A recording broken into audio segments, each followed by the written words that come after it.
आज हम इस वीडियो में पढ़ेंगे deviation from distribution law.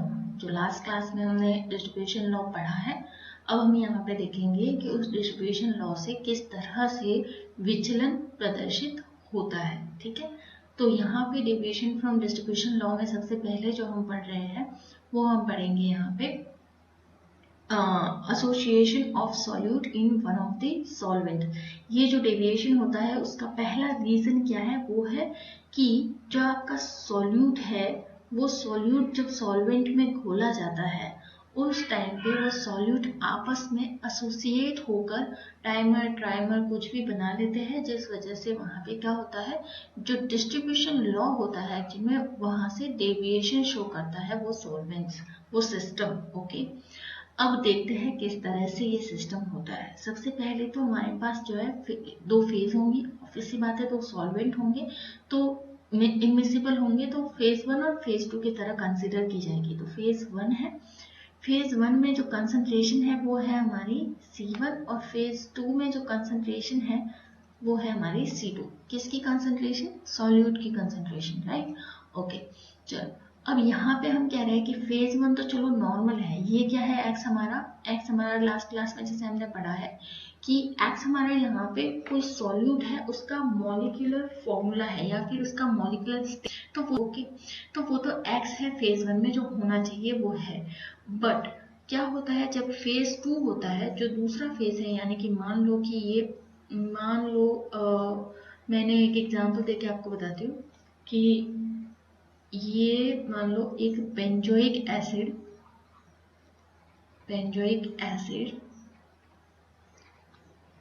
Dissolve in to immiscible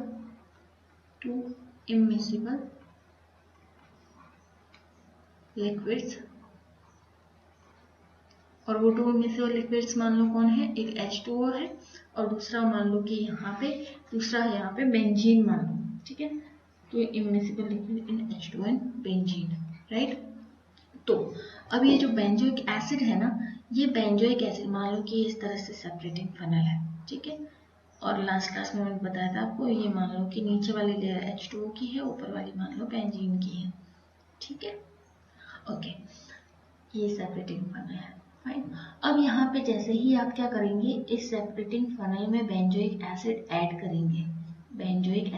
करेंगे और इसे अच्छे से शेक करेंगे, यहाँ से ऊपर से ढक्कन लगा के अच्छे से शेक करेंगे। तो बेंजोइक एसिड का कुछ पार्ट तो बेंजीन में घुल जाएगा, कुछ पार्ट H2O में घुल जाएगा, ठीक है। पर यहाँ पे क्या होता है कि जो बेंजोइक एसिड का जो पार्ट है, वो जो H2O में घुला था, उसका जो फॉर्मूला था वो यहाँ पे सेम रहता है। जैसे मान लो X यहाँ पे क्या है, C6H5COOH, यही होता है बेंजोइक एसिड का फॉर्मूला। तो H2O में तो बेंजोइक एसिड का फॉर्मूला यही रहता है, पर ये बेंजोइक एसिड का कुछ भाग जो बेंजीन में घुला है, यहाँ पे ये फॉर्मूला नहीं रहता, X यहाँ पे नहीं रहता, और क्या बन जाता है, ये बेंजोइक एसिड जो है वो बन जाता है, इसका डाइमर का फॉर्मेशन हो जाता है। ये जो बेंजोइक एसिड है यहाँ पे ये डाइमर का फॉर्मेशन कर लेता है, सिंगल मॉलिक्यूल में नहीं रह पाता, डाइमर का फॉर्मेशन कर लेता है बेंजीन में, ठीक है। तो यहाँ पे हम मैं क्या समझाने की कोशिश कर रही हूँ, दो इमिसिबल लिक्विड है, बेंजोइक एसिड घोला, अच्छे से शेक किया, ये जो वाटर में जो बेंजोइक एसिड घुला था वो तो मोनोमर में ही रहा, पर जो यहाँ पे बेंजीन में घुला था वो डाइमर में कन्वर्ट हो गया यहाँ पे। तो यहाँ पे क्या हुआ है कि बेंजोइक एसिड का जो है एसोसिएशन हो गया है, दो मॉलिक्यूल आपस में जुड़ गए हैं। इस वजह से जो डिस्ट्रीब्यूशन लॉ के अकॉर्डिंग हमारा जो फॉर्मूला होना चाहिए था C1/C2, जिसमें हम कह रहे थे कि X जो है वो दोनों में सेम रहना चाहिए, जैसे कि मैंने यहाँ पे कहा था कि जो मॉलिक्यूलर स्टेट है दोनों की वो सॉल्वेंट में सेम रहनी चाहिए, पर यहाँ पे सेम नहीं रह पाती, यहाँ पे डिफरेंट हो जाती है, यहाँ पे टू डाइमर बन जाता है, यहाँ पे मोनोमर होता है। तो यहाँ पे जो है यही प्रॉब्लम है कि ये जो है यहाँ से डेविएशन शो करता है, वो सेम नहीं रहता, ठीक है, ये बदल जाता है। तो ये कितना बदलता है, कैसे बदलता है वो देखना है।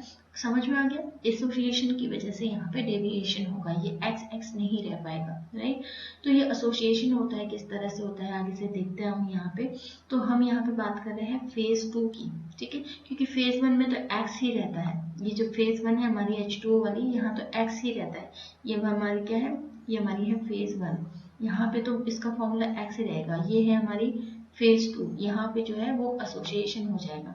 तो हम लिखते हैं यहाँ पे फेज सेकेंड। यहाँ पे जो एसोसिएशन हुआ है वो इस तरह से हुआ है। मान लो कि यहाँ पे ये जो है फॉर्मूला, ठीक है, यहाँ पे क्या होगा, n number of x molecule मिलके डाइमर का फॉर्मेशन करती है। तो इसको मैं इस तरह से लिख सकती हूँ इक्विलिब्रियम में, ये इस तरीके से, ठीक है। अब इसकी कंसंट्रेशन क्या है, इसकी कंसंट्रेशन है C2, क्योंकि जो डाइमर के फॉर्म में है वही तो सॉल्यूट है, जो इस फेज सेकंड में घुला हुआ है उसी की तो कंसंट्रेशन बता रहे हैं हम, ठीक है। तो इसकी कंसंट्रेशन है C2, तो वो बात की बात है, चलो ठीक है। अब यहाँ पे आपने एक रूल पढ़ा होगा, आपने एक इक्वेशन पढ़ी होगी, केमिकल इक्विलिब्रियम, ठीक है। तो केमिकल इक्विलिब्रियम पे तो अकॉर्डिंग टू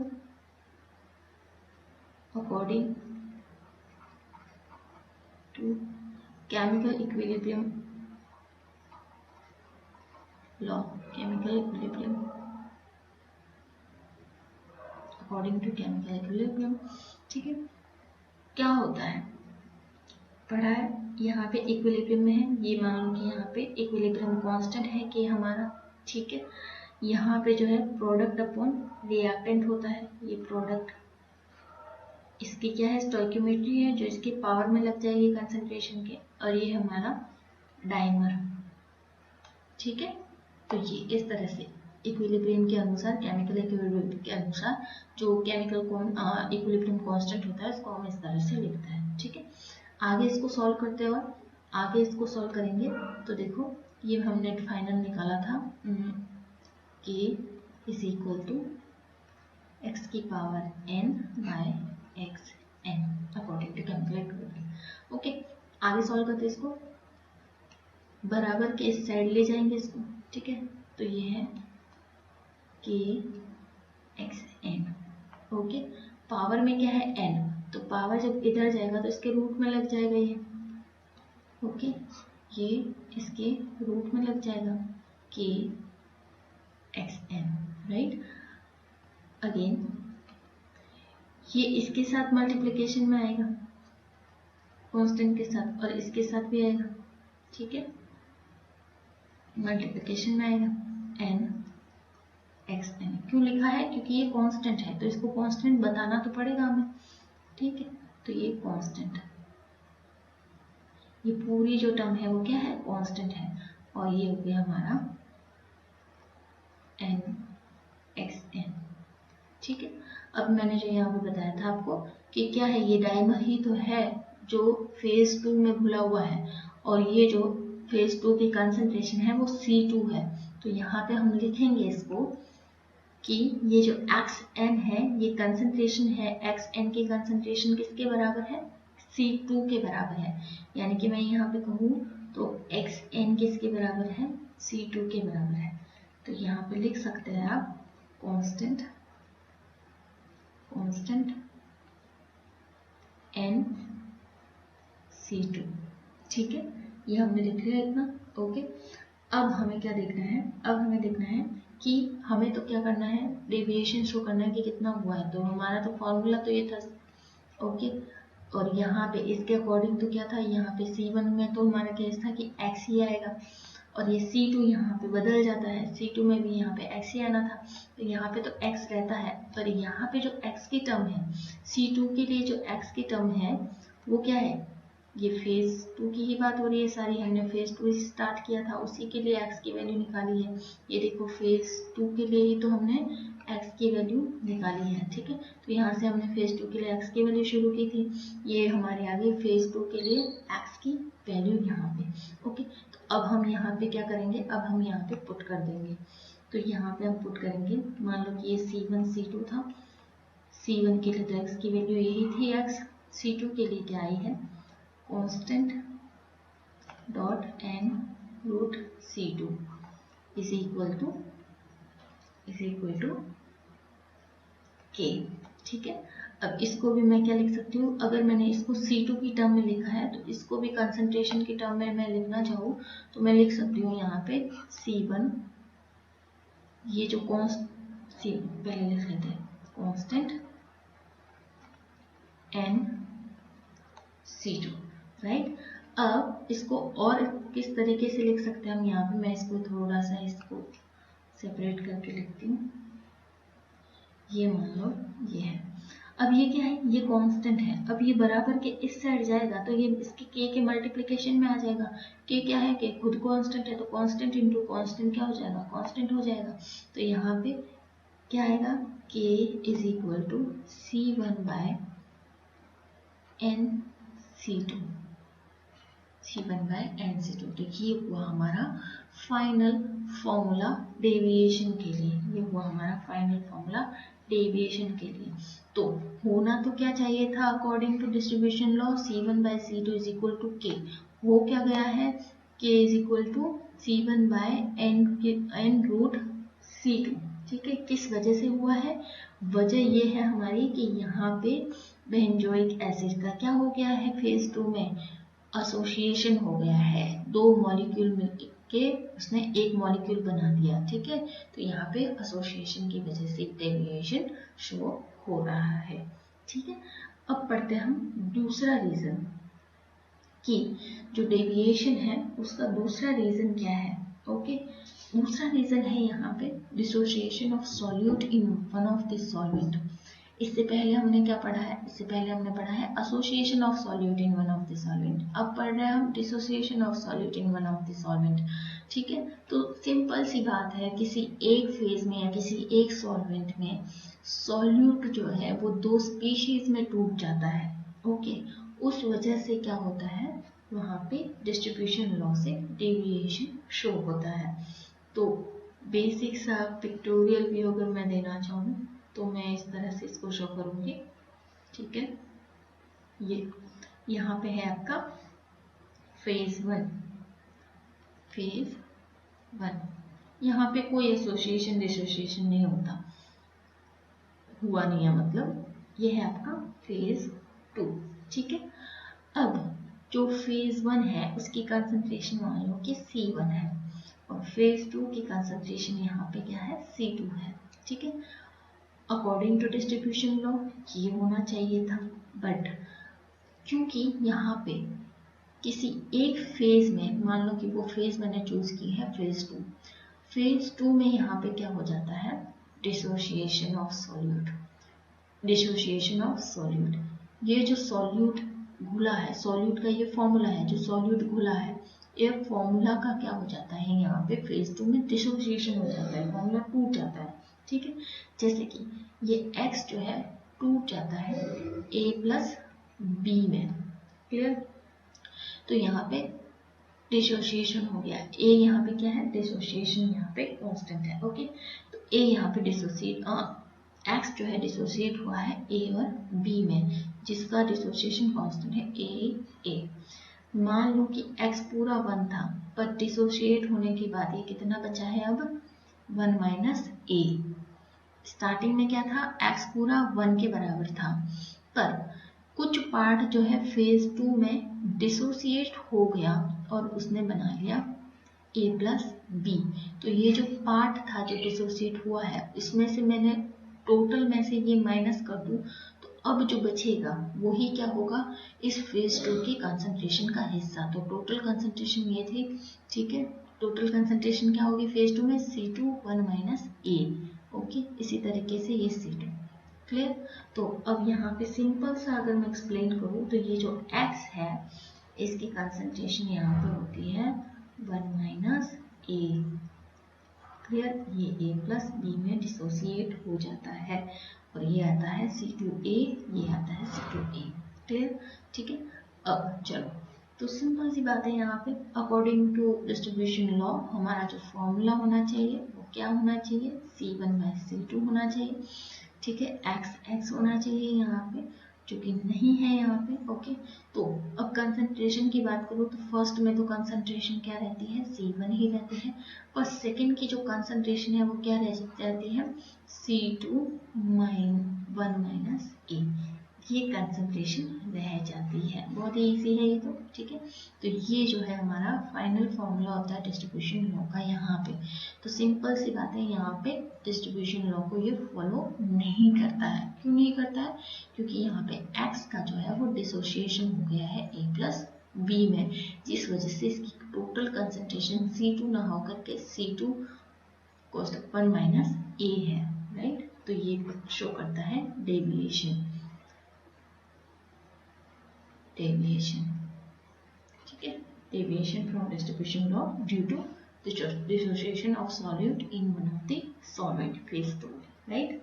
चलो, तो ये था क्या कहते हैं सेकेंड रीजन।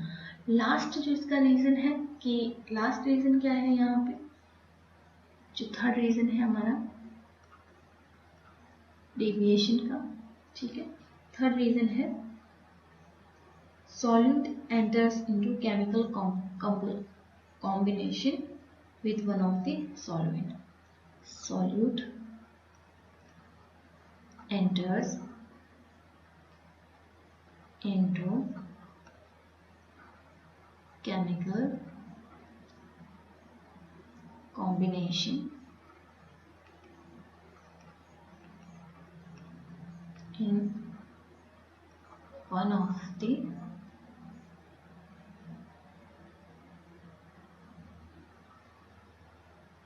solvent, right. चलो, तो ये रीजन है थर्ड कि क्या होता है, किसी एक सॉल्यूट में सॉल्वेंट में सॉल्यूट एंटर करके उसके साथ कंबाइन हो जाता है। कैसे, देखो, ये मान लो एक एग्जांपल ले रहे हैं हम, ये एक सिस्टम है मेरा, ओके। यहाँ पे मेरी फेज 1 है, ये है मेरी फेज फर्स्ट, ये मेरी फेज 2, ठीक है। ये फेज 1 और फेज 2 है मेरी, ओके। फेज 1 की जो कंसंट्रेशन है वो है C1 और फेज 2 की जो कंसंट्रेशन है वो है C2। स्टार्टिंग में जो इसका फॉर्मूला था वो क्या है, X है, फेज 1 में X ही है, कोई कॉम्बिनेशन नहीं हुआ है। जो यहाँ पे सॉल्वेंट था फेज 1 में उसके साथ इस सॉल्यूट के फॉर्मूले ने कोई कॉम्बिनेशन नहीं किया है, यहाँ पे X ही रहेगा, ठीक है। बट जो फेज 2 है उसमें जो ये सॉल्यूट है वो क्या करता है, सॉल्वेंट के मॉलिक्यूल के साथ जो है वो कंबाइन होके एक कंपाउंड का फॉर्मेशन कर लेता है, एक स्पीशीज का फॉर्मेशन कर लेता है, ठीक है। तो क्या होता है, ये जो फर्स्ट फेज में कोई कॉम्बिनेशन नहीं किया है सॉल्यूट के मॉलिक्यूल सॉल्वेंट के मॉलिक्यूल के साथ सॉल्यूट ने, पर सेकेंड में क्या होता है कि सेकेंड में जो ये सॉल्यूट का मॉलिक्यूल है वो सॉल्वेंट के कुछ मॉलिक्यूल के साथ मिलकर एक नई स्पीशीज का फॉर्मेशन कर लेता है, उसके साथ कंबाइन हो जाता है। तो इस वजह से हमें डिस्ट्रीब्यूशन लॉ से डेविएशन देखने को मिलता है। तो इसको मैं अगर कंसंट्रेशन वाइज देखने को बोलूँ तो ये है S X N S, ये एक स्पीशीज बनती है जिसकी कंसंट्रेशन क्या है CX। X क्या है, यहाँ पे टोटल जो यहाँ पे सॉल्यूट आया था उसकी कंसंट्रेशन है, राइट। और यहाँ पे NS क्या है, इसकी कंसंट्रेशन क्या होगी CS N, ठीक है। ये जो सॉल्यूट के मॉलिक्यूल है उसकी कंसंट्रेशन क्या होगी CSN। इतना नंबर ऑफ जो है इतना कंसंट्रेशन जो है वो क्या करता है, कंबाइन हो जाता है सॉल्यूट के मॉलिक्यूल के साथ, राइट। चलो, तो अब देखते हैं हम ये सब किस में हो रहा है, हाँ ये सब हो रहा है फेज 2 में, ये सब हो रहा है फेज 2 में, फेज 1 में कोई चेंज नहीं हुआ। तो according to distribution law formula होना चाहिए था हमारा C1/C2 K, okay okay. Now phase 2 में अगर मैं बात करूँ, इस फेज 2 में बात करूँ तो केमिकल इक्विलिब्रियम के अकॉर्डिंग यहाँ पर भी क्या होता है, प्रोडक्ट अपॉन रिएक्टेंट, ये इक्विलिब्रियम कांस्टेंट के प्रोडक्ट अपॉन रिएक्टेंट, तो CX/C2CSN product upon reactant, clear, ठीक है। जब अनुपातिक क्रिया नियम, ओके। चलो, ये है फेज 2 के लिए K की वैल्यू, राइट। अब आगे डिटेल में इसको सॉल्व करते हैं, सबसे पहले इसको पूरा सॉल्व करते हैं हम, देखो किस तरह से।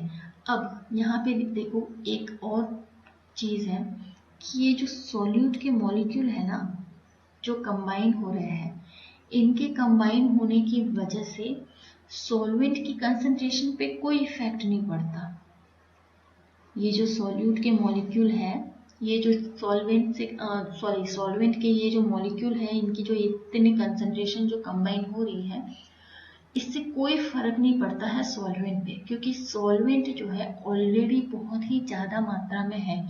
तो सॉल्वेंट के कुछ मॉलिक्यूल अगर या फिर कुछ कंसंट्रेशन अगर सॉल्यूट के मॉलिक्यूल के साथ कंबाइन हो भी जाती है तो सॉल्वेंट की कंसंट्रेशन पे कोई इफेक्ट नहीं पड़ता है। तो सिंपल सी बात है, इस इक्विलिब्रियम को ये सॉल्वेंट के मॉलिक्यूल या कंसंट्रेशन अफेक्ट नहीं करती है।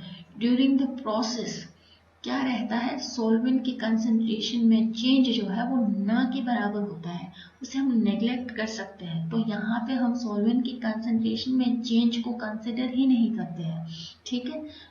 या फिर दूसरी भाषा में कहे, दूसरे तरीके से कहे, एक्सप्लेन करें तो कहते हैं कि ड्यूरिंग द प्रोसेस जो है वो सॉल्वेंट की कंसंट्रेशन क्या रहती है, कांस्टेंट। सॉल्वेंट की कंसंट्रेशन यहाँ पे कांस्टेंट रहती है। तो इसको हम इसके साथ लिख के बता सकते हैं कि कांस्टेंट क्या होगा, कांस्टेंट होगा, बराबर के साइड जाएंगे तो ओवरऑल ये क्या रहेगा, कांस्टेंट ही रहेगा, ठीक है।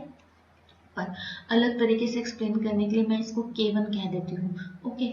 अब यहाँ पे ये जो K1 है, ये जब CS इधर शिफ्ट होगा तो क्या बनाता है, ये बनाएगा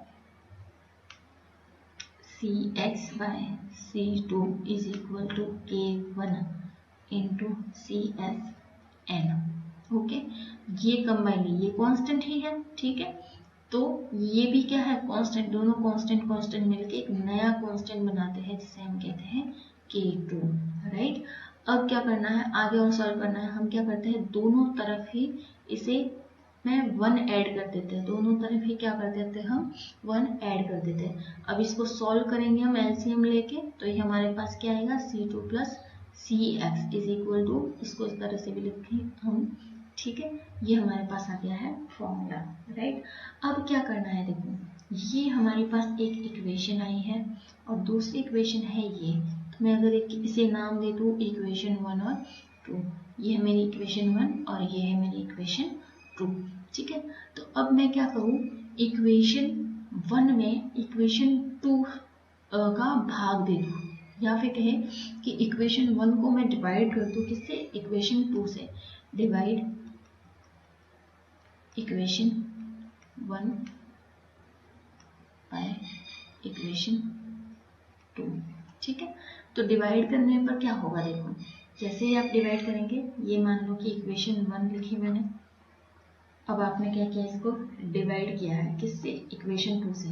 तो ये जो है आप नीचे इस तरीके से लिख सकते हैं, C2 plus CX bye C2, okay. और यहाँ पे क्या था, K था, या क्या K2, डिवाइड कर दिया। अब जैसे ये अपॉन में है तो ये क्या हो जाएगा, उल्टा लिख देंगे हम यहाँ पे, ठीक है।